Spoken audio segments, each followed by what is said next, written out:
ही ड्रेसिनाची variety आहे आणि आपण पाहू शकता की ह्याची वाढ किती छान सुंदर झालेली आहे। हे झाड आहे एक 1.5 वर्षापूर्वीच असेल हे झाड। 1.5 वर्षापासून आपल्या घरात झाड आहे। हे झाड आणलं तेव्हा खूप छोटं होतं, एक साधारणतः 2-2.5 फुटाचं होतं। आज आपण हे पाहू शकता हे 5.5-6 फुटाचं झाड झालेलं आहे। आणि आज मी व्हिडिओ करतोय कारण आज तुम्हाला दाखवायचं मला हे आपलं झाड असं फ्रंटलाच असल्यामुळे, आज हे रस्त्याच्या फ्रंटलाच असल्यामुळे ह्याच्यावर खूप धूळ आलेली होती। तर धूळ असल्यामुळे झाड वाढत नाही, झाड खराब होतं, झाडांची वाढ थांबते। तर आज ह्या झाडाला पूर्ण शावर केलं। शावर केल्यानंतर हा जो निळा कपडा दिसतो त्या निळ्या कपड्यानं ह्याची पानं सगळी पुसून घेतले। किती चमक आहे या पानांवर आपण पाहू शकता।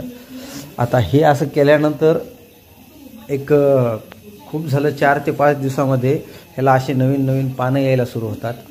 आपल्याला याची वाढ होताना दिसते डोळ्याने। खाली सुद्धा हे झाड, आता हे झाड इकडे एवढं मोठं खूप झाल्यामुळे इकडून हे पाहू शकता इकडून दुसरे फांटे आलेले आहेत। आता हे सुद्धा साधारणतः 3 फुटाचं झाड झालेलं आहे। आता एक 2-3 दिवसानंतर मी काय करणार आहे की हे इथून जे हे गेलेले आहेत हे दोन एवढे मोठे झालेले आहेत, हे 2 मी इथून कट करणार।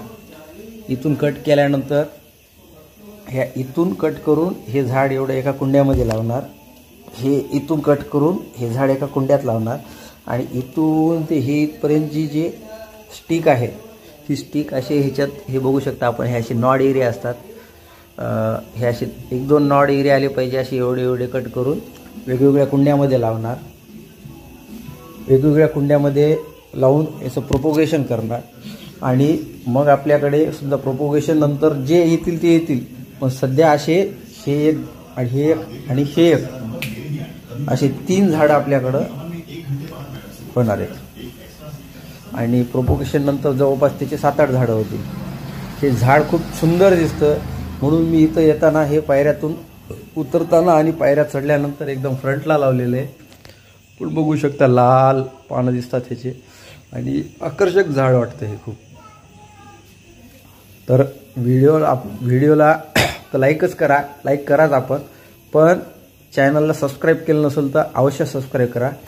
गजराज होम गार्डन आपल्यासमोर असे नवनवीन व्हिडिओ आणि जो प्लांट्स लवर आहेत, जो गार्डनिंग करतात त्यांच्यासाठी जी उपयुक्त माहिती आहे ही अशी माहिती आपल्या चॅनलद्वारे आपण पुरवत असतो।